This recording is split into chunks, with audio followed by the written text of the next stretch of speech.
যেখানে তৃণমূল কংগ্রেসের মমতা বন্দ্যোপাধ্যায়, অভিষেক বন্দ্যোপাধ্যায় কারুরই ছবি নেই, সেখানে তৃণমূল কংগ্রেসের নাম রয়েছে, অথচ হচ্ছে লোগো রয়েছে। তো দেখতে পাচ্ছ এখানে প্রচুর পুলিশি নিরাপত্তা রয়েছে এবং তার মাঝখানেই এই বৈঠক হচ্ছে।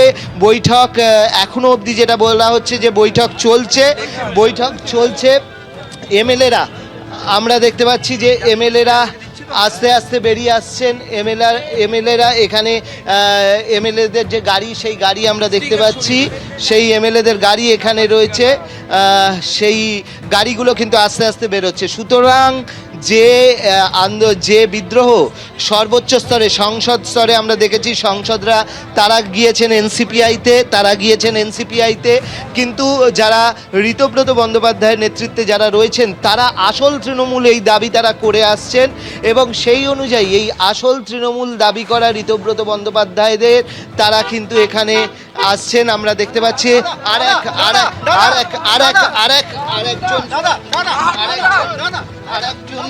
আরেকজন বিধায়ক এখানে বেরোচ্ছেন। এখানে আমরা দেখলাম যে কালো কাচের গাড়ি দিয়ে এখানে বাহারুল ইসলাম, যেমনটা জানা যাচ্ছে বাহারুল ইসলাম তিনি যাচ্ছেন এবং সেই বাহারুল ইসলাম এবং আরও অন্যান্য প্রত্যেকেই প্রায় কালো কাঁচ ঢাকা গাড়ি নিয়ে তারা এসছেন এবং সেই কালো কাঁচ ঢাকা গাড়ি নিয়ে তারা এই মুহূর্তে বেরিয়ে যাচ্ছেন। এমএলএদের গাড়ি পরপর বেরোচ্ছে এবং বৈঠক শেষের পথে, এমনটাই জানা যাচ্ছে যে বৈঠক চলবে এখনো। যেটা জানা যাচ্ছে যে একটা সেশন শেষ হচ্ছে এবং সেই কারণে অনেকে বেরিয়ে যাচ্ছেন।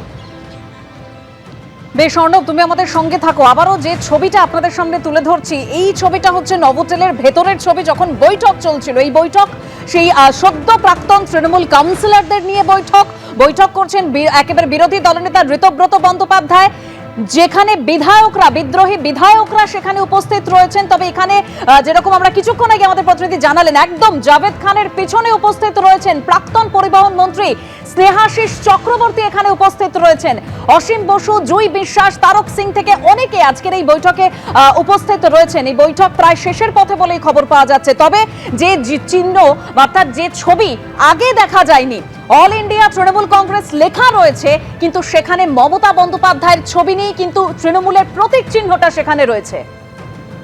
এবিপি আনন্দ, এগিয়ে থাকে, এগিয়ে রাখে।